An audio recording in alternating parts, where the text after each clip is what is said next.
All right. So hello, officially hello and good morning and welcome to EmpowerMe's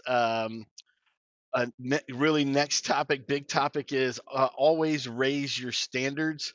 I'm super pumped to spend the morning with this group, and I might just raise the bar for you guys. But last night's conversation really just took off, and some really deep stuff came about. So I know that this group brings depth and introspection, and I'm really looking forward to walking through this topic with you. Normally, we love bringing in a special guest host for each and every topic. As you guys have probably remember, we bring in managers. My taking full responsibility for myself. I had missed a couple cues in arranging to have someone host our session today. So, as a humble offering, and with your hopeful blessing, I and Greg Zimba are going to co-host our session today. So it's kind of a, one for two stock split, if that helps, sweeten the deal. But hopefully you guys are okay with us hosting the call today. I think that'll be phenomenal. It's fine with me. You guys are too kind. All right. So we dropped a little reference on personal responsibility. Let's see some personal responsibility, if I can ask. You guys get a chance to read the supplied article in your workbook page, and did you also get time to watch the TED Talk video clip that was embedded? How many folks got Yes, a chance to absolutely. read the article? Solid. And I know Sean's probably gonna raise his hand, but he's probably got two hands on the wheel. It's all good. Um, and how about the TED Talks video? That video for me was just phenomenal. All right. So good. So we're ready to roll. We got stuff. All right. So talk to me about either one or both of those pieces, and the supplied questions on the page itself. What kind of insights were you able to pull from your review of that information? What kind of jumped out at you? Here's the question. Well, did you find out what you expected to find out, or did you kind of get a huh moment? I think it was a little bit of both, to be honest. Tell me. Like I think I hold my standards high, sometimes too high, I've been told. But like a lot in the article was like talking about, I think it mentioned something around like a propeller. And I'm like, okay, is it like a boat propeller or is it a helicopter propeller? So how, like thinking of those standards on each propeller, whatever you're trying to improve on, how fast should you try to improve it? And how fast is too fast because you might be missing out on other things that you already do well on. So like think of like all of our, I'm just going to use like customer service standards, right? We have all the like signature response, program questions, offers. So how high is too high for your standards of like, Hmm. I'm going to end the month at a perfect 10 and 100% NPS without dropping any surveys? I think that's obviously too high, right? But it's like I've held myself there. Hmm. So it really kind of was like, huh. So it did make me think of it because it's like everyone has different standards, but it's like, what are my standards versus like a coworker standards for our just normal job? And how high on the bar are you? And are you the only one that's like gonna go to an altitude that you can no longer breathe oxygen healthy at? And Great. hey, yeah, We're at exactly. 15,000 feet standard. So it sounds like, Katie, it sounds like you might still be processing some of this kind of Yeah, these I pieces. I made I made a lot of notes. So yeah. Yeah, yeah. I want to kind of maybe explore some of that, but let's see if we get a couple more folks to kind of just weigh in, and Greg's gonna he's probably keeping track too. So we're gonna make sure. I want to touch on some things that you brought up that resonated with myself as well. I'll tell you, I can address the video first because it's a pretty long piece, so a lot to digest. And I've seen it before, and I don't know if I saw it on my own somewhere or if we also used it in the last Empower Me. We did. We did, okay. Yes. Okay, because before I kind of watched it through and I got the main core of the story, which was the persevering, the standards, Hmm. things like that. Hmm. There was more subtle details that stuck out to me this time, and one that really stuck out was when she went back, she was working in an environment and she was talking about a lot of the fellows that were there. She didn't understand what they were saying Right. because they spoke a different dialect. And she would go into meetings and ask them not to speak in their dialect so she could participate in the conversation. It's kind of a one off from the story, but it stood out to me because she asked for something to meet her goals. And previously in the past, I used to struggle with just simply asking. And Mm. I think it's an important thing. You're never going to get anything you want unless you ask for it. I love that. And anyone who didn't get a chance to watch the video, so I don't want to like regurgitate, but there's context in some of that story. The video, I believe. Oh my gosh, now I'm gonna. Oh wait, I have it loaded. I want to get her name correct. Her name is Nora Wu, and she was from. When she was a kid, she lived in a provincial town in China, and as she opens her story, she says, "Hey, you know, the big dream for me was imparted upon me by my parents, but the big dream was to land employment at a company factory that was located within their province, their town." And she wanted something more, and eventually ended up in a corporate world. But in China, it's not the same language from province to province. So I love that too. That jumped out about uh, ask for things in order to achieve, right? To achieve what you want to do. I think for me, uh, it helped me shift what my perception of standards was. Because so when I literally started thinking about, well, I have high standards, or when I make that statement, it had a more of like a, I don't know if it's fair, but a qualitative approach, right? Like, I don't eat anything that isn't Wagyu beef, sort of standards. I wear, fresh cotton. I always just kind of thought of it almost as this highbrow thing, but sometimes a standard is really your if then. If I'm going to, achieve, then I need to stretch or do something. And here's the biggest if then: if I ever hope to change my surroundings, my lot in life, then I must ask for it. Then I must go out and pursue it. And I never really, I think, associated that with a standard. I think I always associated that with initiative, if that makes sense. So yeah, that really Yeah. spoke to me as well. It's a good pickup. And the other one was just how she carried, I guess, what she pursued as standards in the past to the current. One example is when she was younger and she saw the baby picture of her sister, asked where her baby picture was. Her parents said, "You look exactly the same. We don't need two." You know, we find out later she has kids. Guarantee she's getting photos for each one of those kids, Right. and instilling that as a standard for them. You don't need to settle for good enough. Mm. One Yeah, of the it's things, it. No, go ahead. oh, I'm so sorry. So one of the things I think is really interesting when it comes to raising your standards, especially when, if it's pertinent to growth within T-Mobile and just career development, is I almost feel like when it comes to like, engaging in leadership positions, you not only have to raise your standards, but I think I found like throughout this process and throughout, just learning more about other roles and what other people do here at T-Mobile, that you have to also raise the standards of those around you.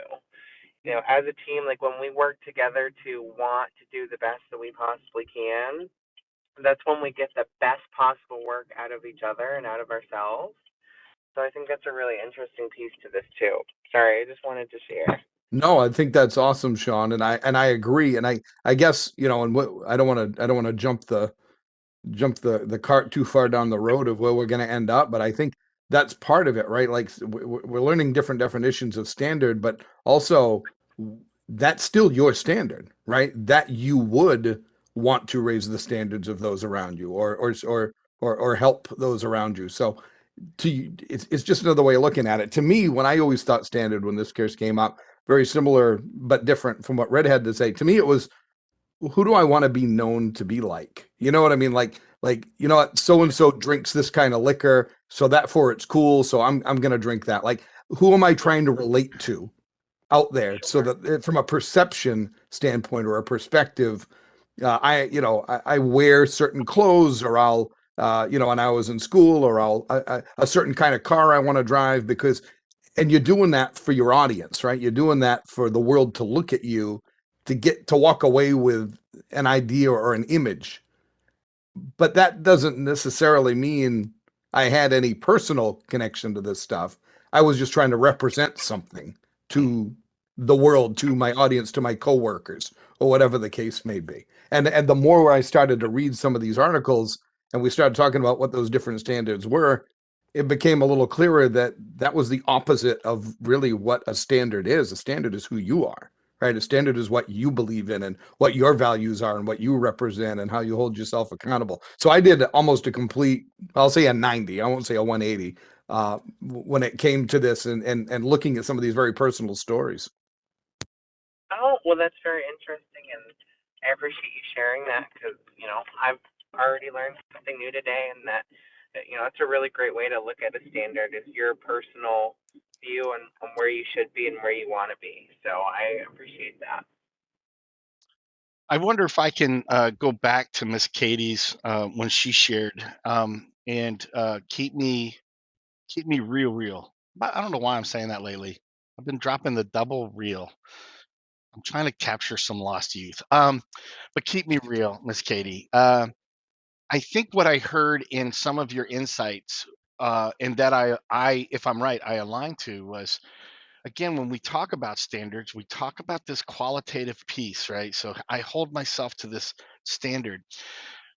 But I heard in your story too, where that also could have worked against you, from like a negative aspect. So I want everybody to kind of think about that. One is, if you can marginally say, yeah, I can see that, kind of share with Greg and I, in what ways has it worked against you? And, like, what did you learn from that? Because I think it's an important part of this discussion, not to just talk about, hey, you know what, if everything's AAA platinum for you, you're no doubt you'll be CEO in 5 years. There's an inherent downside if you're not keeping, I think, aware. But I'd love to hear insights from the group on, where did standards kind of not help you? Yeah, so obviously in our job, we have like basic standards, right? So it's almost like a to-do list, kind of like what I just talked about in our calls. But if you're so focused on that to-do list, and we've taught it in different trainings, then that customer feels that kind of checklist experience. Hmm. And then we're losing that like true personal connection, but especially where it's affected me differently in my career. I've been in AT almost now 3 years. And it's like sometimes that to-do list gets longer of our responsibilities in our job, but then it's like that relationship with my new hires sometimes could get lost. Or that balance for me of, hey, it's okay to like not run your 100% that you normally run on a day. You need some time for you. Mm. And to be honest, I had to reach out because I wasn't having a good mental experience, because I was so trying to like, and that's why I represented it as like a because I talked about a propeller. I felt like I was going like a helicopter. And at the end of the day, I was like burnt out. I didn't want to do anything with my family or kids. And I'm like, okay, I need to find like a balance, like a work life healthy balance. And it's not like a one day I got it, because I've definitely like seen some again like different struggles, but it's like it's a lot better than it was before. But if you just have that to-do list and you're so focused on trying to do everything 110%, you're going to lose out somewhere else that you might feel, hey, that relationship or that conversation I had with someone was more important than checking off this checklist, Yeah. or kind of like reaching out to other people that I might not be able to reach out to, because if I focus on this checklist, I'm not going to have enough time to go talk to someone else outside of my department, or go talk with like BK to be like, hey, how's Oakland doing after we did this training? So like it's just trying to find those standards Hmm. and really trying to make like a list that it's not too overwhelming for me, because if I make a list, I'm gonna do it. But that's why I've had to like readjust my checklist, because I like to check all the boxes and making sure I'm doing it at that like higher standard. But it's like, do I need to do it every single day? Can I give myself like a little woosah mental break once in a while? Like, you know what Yeah, I mean? yeah, definitely. So Joe, I saw you flag your hand up too. You look like I, you had a good example well, as I always well, have and plenty of that was things. awesome. Well, yeah. So it's funny because last time, because of EmpowerMe, the standards got increased. So between the first EmpowerMe and where we are now, this particular section, and I was grouping things together. Like I had resume and branding combined, and I had this section here with and I'm just kind of plugging away, like making these standards and what I wanted to do. So I'm trying to attack all of these goals at once after we completed the first Empower Me. And I got to a point where I was just like, I came into work one day and I'm like, Caleb, I need to go into a coaching. And I was talking to him and I'm like, I have all these goals. I want to do this, this, and this the year. I'm working at all of these. I'm trying to achieve all these things, but I'm not, it doesn't seem like I'm getting anywhere. It seems like things are getting worse for me. Um, and he kind of shared a little bit about his story with me, and then I had time to kind of unpack everything and look at what I was doing. And that's where, last week we had, or last, not really last week, but last time we met, we had the personal responsibility portion of it. That's where that really comes into play when you're looking at the personal responsibility. I was able to kind of digest what I was doing, analyze it, and say, okay, these are my standards. What can I do that I have control over to make these things work without trying to do this impacting these things? Because everything I was trying to do was impacting everything else. Um, so I was able to kind of tweak these standards and still keep the high standards, but not allow it to discourage me or have a adverse effect where I'm like, this is my standard here and I'm not reaching it right now. Plus, I have this over here, kind of alter things so that you have these high standards and this is what you need to do first to reach that point. Yeah. Do we have someone else that is kicking in? Yeah, I was Yeah. gonna say, I mean, I've gone through the same type of thing, like what Katie was saying. When they ask me to do something, I get like tunnel vision and I set my standards so high that I completely miss the point of what they wanted me to do.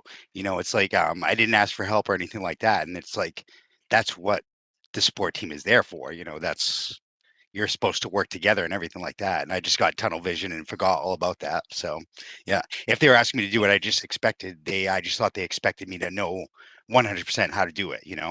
Right. So yeah, I feel like when we approach this crazy thing called standards, man, there's for me, there's this dichotomy piece of what I'll just say internal then external, not versus, not or, but internal then external.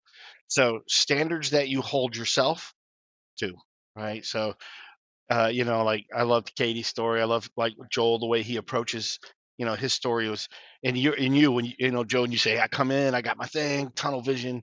So that's like an internal commitment standard of effort and output, and that can still, if it's not reasonable or rational, it doesn't put you in a place where you are depleted so much at the end of the day that you can't regather your energy. You want to always check that internal uh you know benchmark piece, and then the external, right? So then we start saying, well, I have standards for the people that I allow within my circle of influence or my circle. And again, good to have that, but you have to always assess it, um, check it, and to make sure that there's not an imbalance, right? So, like my standard of things that I hold to people on the outside could be such that I actually am missing out on really great relationships because maybe my standards end up making things narrow. If I was to really be simplistic on this, I'd say like when I was growing up as a kid, there were folks that I knew that when it came to being attracted to other people, they had very narrow standards that were really predicated on physical attractiveness, right? And I remember even as a kid kind of going, uh, well, man, some of these people aren't good people. They meet your Mm. criteria, but they're really not good people. And it actually imprinted upon me. I did not adopt those standards. And so now thinking back on it, I was like, that was accidental. I just made a decision, and I think, I meet wonderful people. I don't have a narrow view, but that's where standards, again, where you take a look at, well, I know what I want for a standard, then tell yourself, why is that important? How is it going to work as you move through the world that you live in? And then what's a reasonable thing to hold others to? And one of the big reasons is even if it sounds good and looks good on paper, can they really live up to it? And if they can't live up to it in the end, how do you feel, right? How does it end up benefiting you? So, when, like, a lot of times around work, sometimes you're like, hey, you know what? I don't have any slackers in my group, right? I got standards. No slackers allowed. And then, I don't know, you find a job where it's, I don't know, no disrespect, but maybe it's government. It's a government job. And that's part of the job description, is to kind of, slack up. So you end up not being happy because your standard is always saying tap, tap, tap, this isn't good. So I'm not saying, well, all right, well then I'll be a slacker, but examine why that was important to you. Maybe then for you it is. Well, go find some place where that standard in you can find harmony. Does that make sense? Let's shift gears a little bit. So on the playbook page, and I think Zim actually was kind of touching upon this. The first bullet in the test yourself says, "Who do you admire?" And then, of course, there's a caveat. It says real people, not famous people. So, unfortunately, you cannot talk about me, because I fall into the second category. No, all right. But He never mentions me because he knows that I don't fall under either category. I don't mention you only because, and this is a true story, guys. I can't count the number of times I've walked through the site. I've been here for 17 years. I walk through the site, and somebody like an expert will say, "Hey, I've been looking for you." And I'll be like, "Well, fantastic." And they'll say, "Yeah, my coach told me if I wanted to talk about, careers, I should talk to Greg Zimba." And I'm like, "Yeah, uh, there's a whole lot of shit here we got to unbox." So, One of us is getting a compliment. That's all I'm saying. One of us is. would you guys be willing to give this some consideration? Who do you admire, and would you be willing to share with us who, and tell us why, from that filter of standards? No, I'll tell you, when I got to this at this point, I really wanted to come up with different people. And I sat there for like 45 minutes thinking about everyone in my life that I've passed with and who I admire. And I just, same two people that from the first time. And I came across Robert Moody, who was most recently the executive director at Goodwill Hinckley, and Deborah Staber, who's the museum curator at the L.C. Bates Museum. Um, they're both two people who impacted my life greatly. Hmm. And there really wasn't anyone else I could think of, especially when you look at someone like Robert Moody, who was just a teacher when I first went to the group home. And then I literally saw this man and his passion for us kids propel him from just being a teacher to literally years down the road becoming the executive director of the whole organization. He's since moved on to a different school just in the last couple of months, but he's someone I still reach out to all the time for advice and whatnot. And Deborah Staber, I mean, her passion for curating that museum has always inspired me in almost everything I approach. I'm like, like she would let me read her grant letters that she'd write and things like that, and I would read the passion she writes these things with, and it was just inspiring because I'm like, Hmm. to have that much passion about one thing is incredible. Joel, and can I just jump in real quick? I'm sorry, Red. I'm glad that it didn't change because to me that means you actually 100% identified who has been helping align your standards, right? Because it shouldn't be somebody else. It really, I mean, for this exercise, and I'm not saying other people can't Right. influence you throughout your life, but when you look to the basis of where your internal compass is and who helped you set it to the direction it's pointing, I'm glad that you just proved yourself right the first time, Mm. basically.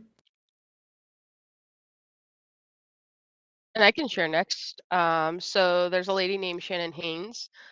She is the CEO of From Waterville Creates, and I just Mm, recently met her. So funny story. There was like a survey because my child attends Alphon Center, and it's like, what can we do to help you as a parent and your kid have more resources available to them? What would they be interested in? And behind the story, it was an hour of my time. They sent me a check, they gave me free food. But behind that, her passion around trying to connect us as a community, as much as I don't live in Waterville, Maine, her true passion, her direction, she's like, when she was asking for advice, she's like, nothing is outside of this world. So if it's not something, because they have like different art programs, outside activities, different things like that. She's like, if we offer these programs, what would you want it to look like? How much could you possibly afford? What, like, is it easier to do it on weekends? Is it easier for like a 9 to 5 drop off because those are the hours you work? And she shared with a bunch of other people, but it was just a true, like, she's reached out to me a couple different times because she's like, I want to just get your thought process, understand it a little bit better. What does that look like? Because once again, I don't live in that area, but she's like, just so, like, the passion that that lady has behind just trying to make our world connect easier, especially for generations to come. But it didn't stop there because then she's like, what if we did something for parents? And I was like, that's like amazing, right? So you could drop off your kid at night to go do like Zumba dance, but then the parents could go together and do something completely different. She's like, is that something you'd be interested in? And I'm like, behind the scenes, I love crafting. So I was like, yeah, let's talk about it. And we just got like just talking, and obviously it was like her time, but she's kept on like checking in and like, hey, here's what we are looking at potentially, even whether it's this year, next year, or the year after, different businesses to connect with, like getting like maybe Kobe involved, but just that interaction that my daughter wouldn't have that chance mm, if this program didn't exist. Because once she's done at the Alphon Center like this week, those friends kind of go away until the school season goes back. right. And she's like, but why? And I'm like, I can't afford the Alphon like weekly day drop off, like, to be honest. So she's like, okay. But it was like a lot of different parents from different areas, different things. And it was just cool to kind of connect with someone that's like super high. Yeah. That's, I think that's what I was like vibing on too. It's like I've always respected and admired uh, any leader that goes beyond that initial transaction, right? Hey, here's a survey, or let me ask you something, and you give an honest and genuine response. And in many cases, that was your moment. you know, you don't know the relationship. It kind of stops there. So hearing about a scenario like the one that you said where they keep coming back and asking like mhm, great follow-up questions. Yeah, same thing. Like already I'm like, I want to be like that too, Mhm. and I want the passion and I want that, so yeah, thank you so much for sharing. That was a fantastic uh what's the word I want to say? That's not testimonial, is it? No. But anyway, I really loved hearing those too. Who else would like to share for someone that they respect and admire? Yeah, so like for me, I thought it was interesting because I kind of broke this up into two different sections. I'm like, well, thinking about my personal life, thinking about my work life, who do I admire and why? And for me, so I've noticed for me, admiration when it comes to me actually admiring people. My standards are so high that there's really not many. There's not many real people that I admire. Um, and because of that, I really had to look into, okay, like what are certain traits in people that I admire. And so for me, what hits really close to home is just having pride in what you do. And so I noticed that if someone has pride in what they do and they're coming in each and every day with a purpose, they want to do better, that's something that I admire. So I ended up deciding to go with So I shows that I admire Stacy Tortorella, and the reason being is because she comes in every day and she gives 125%, with a job that really isn't easy, and she has multiple different pieces that she has to focus on. So even though it was funny because I talked to her in the hallway, I'm not on her community, so I don't have that working relationship with her, but I can see the impact that she has on others, even from a seat that's a little further away. Hmm. And so I want to have that impact on the business and on other people. So for me, that was admirable. And I decided to sit down with her and just kind of probe her and how she got to that point. It was really interesting. That's awesome.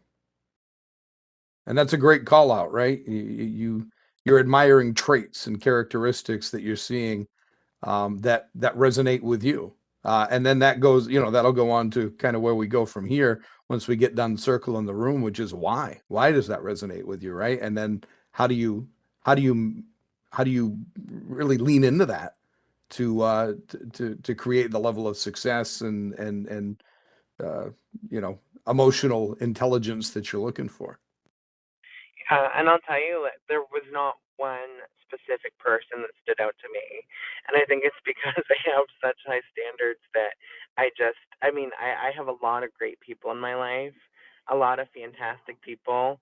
But to admire someone, they really have to make an impact on you. And so that's the only thing I can really come up with. I did put a lot of thought into it, but giving someone my admiration is something I don't really take lightly. Love that. I think touching on what Sean said, I kind of have the same where I admire people that take pride in their work. Like the older I get, um, anytime, no matter what industry, what level, what position someone has, if you can tell like they're holding themselves to their own standard and really taking pride in their work and not complaining, that's like something I really admire. Like for instance, my current coach, mm, Holly, she actually stepped in. My coach left when I got out of training, and she kind of stepped in as interim coach. And she was always a CE, answered every question I had, and never really knew her story. And I come to find out she's worked there for 15 years, and it's now her like chance to get a coach to be a coach. And we were the fifth team in the center in March, and just seeing how long she's been here, I've never heard her complain once, and it's like the coolest thing. Um, I love that she's my leader, so something I admire. Well said, and great selection. I remember Miss Holly when she was a expert agent on one of my teams. So yeah, I have enjoyed uh, just being on the same site team with her. She's really an exceptional person. So thank you, Nick. Thank you. Anyone else have a share? I would say, because I got kind of two people. One of them is the cliche, my dad. My mom died when I was really young, so he played both roles from when I was 10 and up. And he was always there for advice, shoulder to cry on if I needed to. But he also, I hated it growing up, but he was very strict, very firm. But looking back, he made me the person I am today. And I still, like, he was the type of person that if something needed to be said, he would say it. Didn't matter who was around, who was saying it to. If it was going to be the popular opinion or not, he spoke his mind, and that's something I've always strived for because I have a hard time with that. Yeah, there's my dad, but also more recently, my coach Pauline. She's been there as long as I have. We trained together back in what 06. And she's an amazing person. She's genuine. She's a good leader, and she's a good person there for advice. She's not afraid to step in and help with anything, whether it's personal advice or work advice, doesn't matter. She's an amazing person. And yeah, I strive to be like that. Thank you, Sean. First, how do moms and dads always end up in the cliche column? I don't know. Parents, right?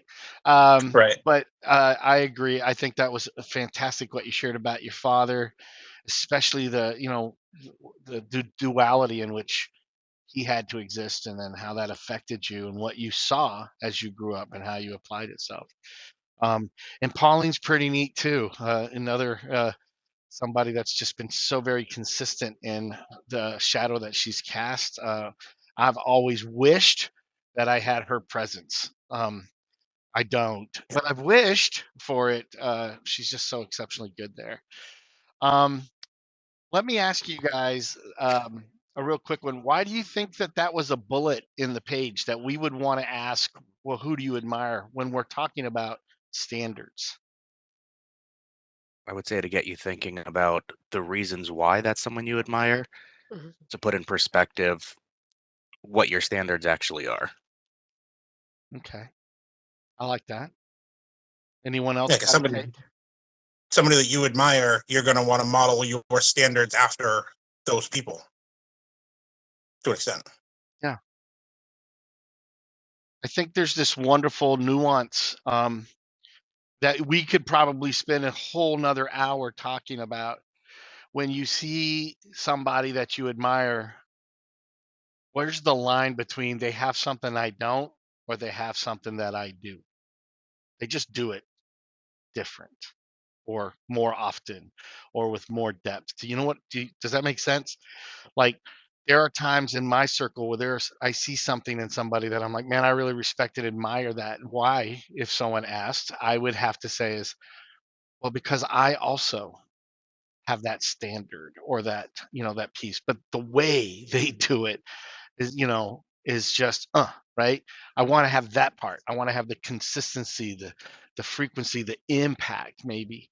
But again, when it came to standards, I used to struggle with, were standards gifted to me, right? So, like, how was I raised as a person, or did I adopt standards based on, a multitude of things? I will tell you some of my standards. When I looked at this question, I chuckled. Some of my standards are the direct result of folks I did not admire. Right? Okay, if we're going to be transparent, I had a family member that I said I will never be that person. I can, you know what? There's something inherently wrong with how that person carries themselves. But the whole, like, the magic, I guess it is, of saying, "Hey, I'm gonna write some rules. I'm gonna create a rule book called Red's Rule Book," and then really getting down and in depth on, why did you select that? Why does that mean so much? Why is that important? Where did it come from? Really helped. It helped me discover myself. You know, was that the same for you guys as you went through this? Or are you seeing yourself through the lens of these people, these professionals that really spoke to you, these family members that really spoke to you? Yeah.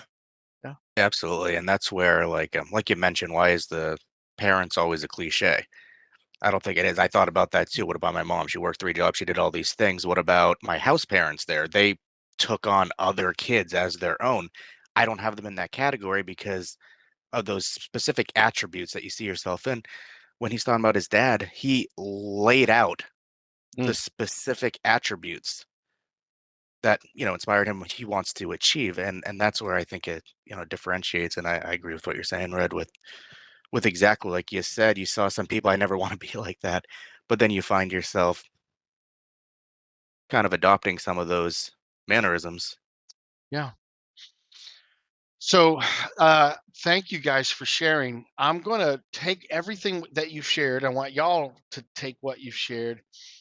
In the article that we gave you, that first kind of, I think they gave us 5 tips for raising your standards, right? And that first tip, think about all of those things that we shared about who we admired, and why we picked what we picked. but it says, if you do these things, your life will feel more authentic. Do you guys remember that tip? So, in the context of development for yourselves, right? So this is a personal development program, but we're all chilling at the same employer, so there's a little career aspect on here. How does that authentism, is that a word, Zim? Can you look it up? Authenticity. Authenticity. Um, how does that benefit, as you move through the work that you do in the career, being authentic based on standards, knowing your standards, believing in your standards, so on and so forth? How do you think that benefits you? I think one of the Okay. best ways it benefits is with another one in here, that decision making becomes easier. If you're completely authentic, you know already what you want, and anything that comes forth, you're going to make that decision correctly and quickly the first time because you already know. Yeah. Okay. I love that. Miss Katie? Yeah, to kind of my like struggles with the standards, if you're that checklist, you're not going to be that authentic, right? So finding that piece. So when people are connecting to you, and like kind of like Nick mentioned, is someone that's been here for so long and has that career growth in mind, but still keeping her standards of. There is obviously places that I'm sure that they could complain, but why complain? Because they're holding their standards higher to Mhm. show new hires or newer members that that's a standard that she holds herself accountable to. Mm, So it's kind of how do I do it in the moment, and then keep on showing that every day, as no matter what that mountain is that you're climbing in that day. right on. Big Joe, were you jumping? Yeah. I think you get like the best you when you are you. I mean, when you're genuinely yourself and you don't try and be anybody else, you're 100% more happy, you know? Yeah. Dude, I need a t-shirt. That's what it comes down to. So, yeah. Yeah. Say that again though, because like you just got me grinning. You're like, you are the best you when you Best are you you. when you are you, you know? I mean, when you're yourself, that's when you're going to be happy. When you're trying to be somebody else, you're not going to be as happy. You're going to You're be gonna see that focusing on T-shirt on other things. Amazon So, soon. I want that as a Dude, I want T-shirt. I that. like it. Dude. But there it is. I think a lot of times when I'm afforded the luxury and the privilege of talking to folks through as they move through this career and what have you, and we talk about dissatisfaction or true unhappiness, and because we're not equipped to really kind of take a look inward and examine and be intimate and be familiar. Um, and I won't say this is in every example, but basically what it is we project. We're like, this job sucks, right? This job is a big old pile of dog poo poo, right? Well, it's probably not glamorous, but really, when you kind of pare it down, it's probably something within what you're doing is running in conflict with where you are with your standards, where you are with that authenticity, and that doesn't sometimes always make the job better, but it helps you in that moment understand the relationship of where you are in this moment, how you're moving through professionally, and it also can lead to which is number 4 on the list. It helps you make a more fundamental decision in your life. All right, well, you know what, here's my standards I set for myself and how I want to exist, but this job doesn't bring that out. As a matter of fact, this job, more often than not, puts me in a state of conflict. I need to either find a role within this employer that allows me to be my authentic self, or find, gosh forbid, another employer. But all of that discussion is predicated on you're in control. You're making the decisions. You're not the victim of, a terrible job per se. It's just a job that doesn't help you be your authentic self. No, I like that, Red, and I think too that because again, as I've mentioned in past, I get a lot of people that do drive-bys with me, like Red said, to want to talk about their careers and talk about what they want to do and where they want to be, and it's usually where else they want to be and what else they want to do is less specific than what they don't want to continue to do, and that's usually what I'll challenge them back on is to see if they even know what they want. If they know what they don't want, but to know what you want, you have to have those standards clearly identified because you're just going to move from, one hot plate to another if you don't truly discover what it is that you're what you're looking for. And the way you find what you're looking for is to have those standards set so you can explain them to somebody and see how things match. Okay. All right. How are we doing so far, guys? Right. Good. I potentially have what is known in professional circles as a Wally Duper question for you. I put that on a t-shirt. So last night, as we were talking to the EmpowerMe team for Wednesday night, one of our members, Laura Lee, was sharing her take on standards, and we were talking about the evolution, right? You know, sometimes when you mature, you see that your standards become maybe more finite, more sophisticated, more nuanced, or just different. But she was sharing her work history, and that there was an employer that she sat down with in a one-on-one session, and had this employer said, I want to ask you the following question. And so I'm going to tell you the question, and then I just want to gauge your response to the question. And the question was, and I'll just put my name in so that we don't embarrass Miss Laura Lee any further. The employer says, Red, I want to know who Red is. I want to know who Red is. But before you answer that question, Red, what I don't want to hear is what your kids think of you as a parent, or what your spouse thinks of you as a significant other, or what your coworkers think of you. Um, I want to know what you think of you. I want to know who Red is. Did I get that right, Zim? Like the question? 100%. So that question, tell me, like, what, if anything, kind of pops at you when you hear a question like, I want to know who Kay Reed is, or Kaylee Tolman is?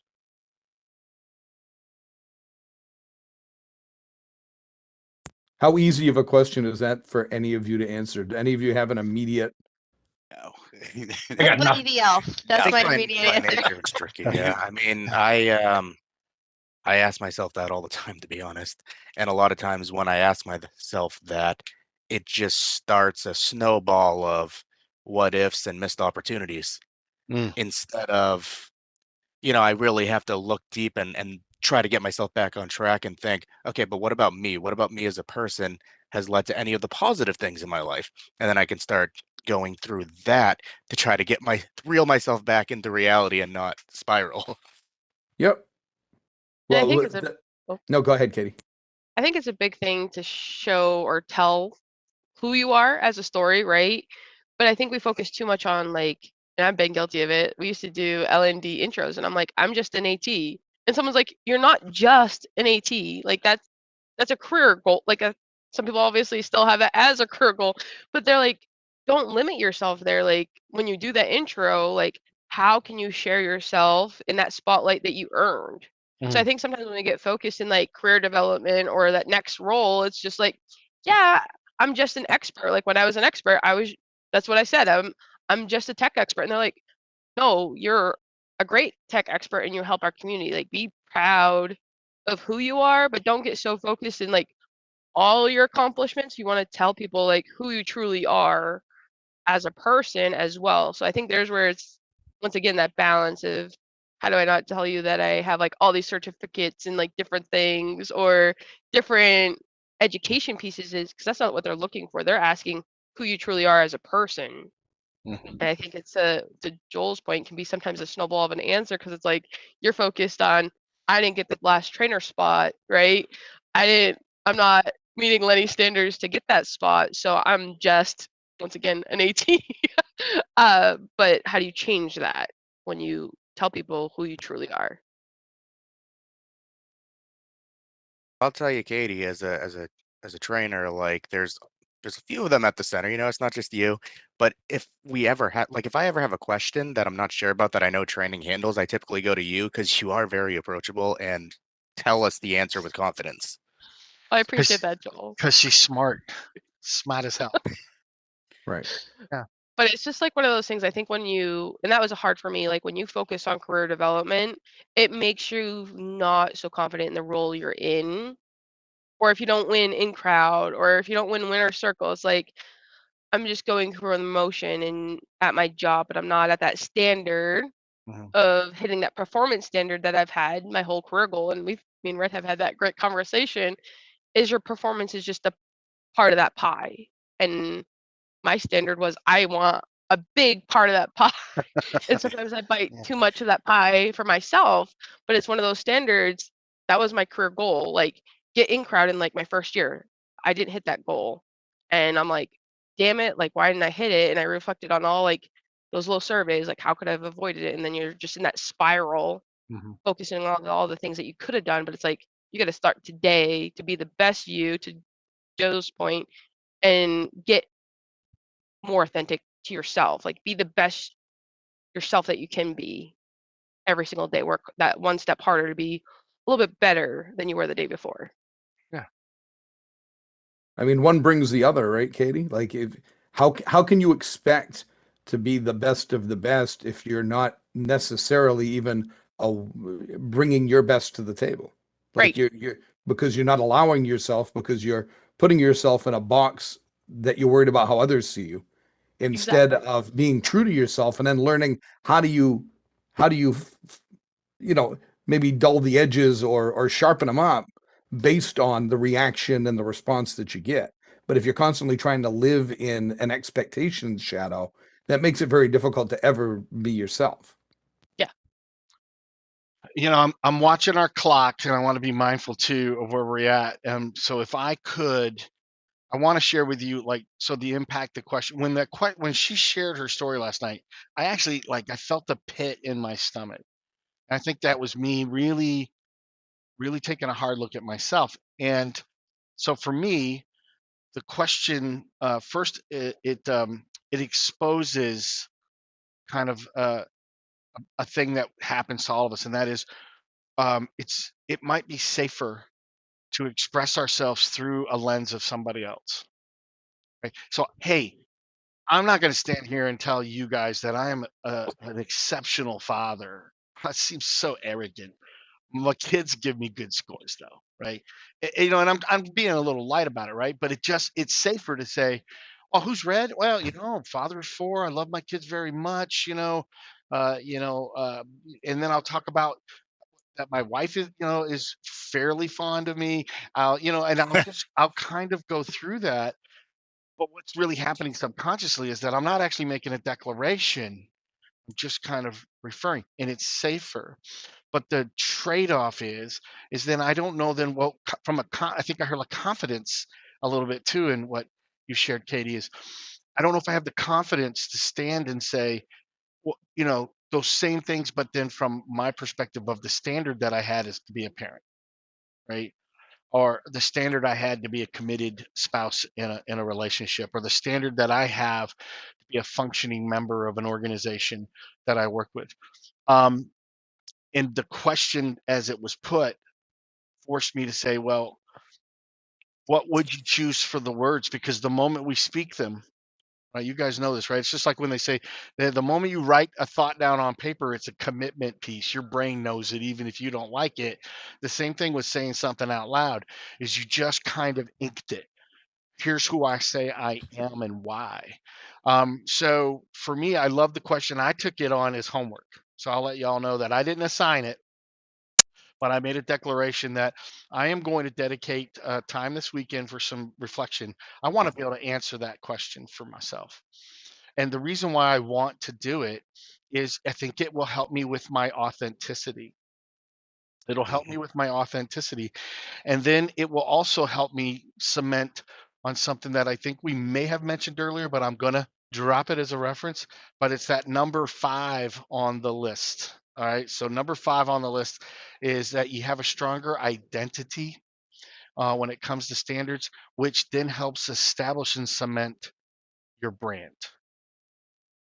Dun, dun, dun. You guys be like, "How that's so clever, man." That's like this. That's next month's focus, right? So take that for what it is and chew on it for a bit. Um, but in our last minute, here's what I want to tell you. I want to just say thank you guys so much for making the time this morning to spend with us. This conversation was phenomenal. It was truly amazing. Our next topic in EmpowerMe will be your brand, your personal brand, establishing your brand. We're going to go over a lot of great things on that. I cannot wait for us to get to it. I will send out the one pager in a day or two for you guys so that you have it. I will get this recorded. It'll be on the YouTube channel. Speaking of the YouTube channel, if you guys did not realize, but we did just upload episodes 8 and 9 and the mini podcasts. So if you get a chance, check them out. They're 7 to 8 minutes long, and let us know what you think. All right, give us a comment or two, and give us any feedback of what else you'd like to hear us talk about if you are using the podcast for part of your personal growth and development. Guys, thank you so much. We love you. We believe in you. And like we always say, just keep moving, keep pushing forward. You guys are going to do great things. Have a great day, guys. Thank you. Yeah. Have a good one. Thank you. Bye. See you guys. Have a great day.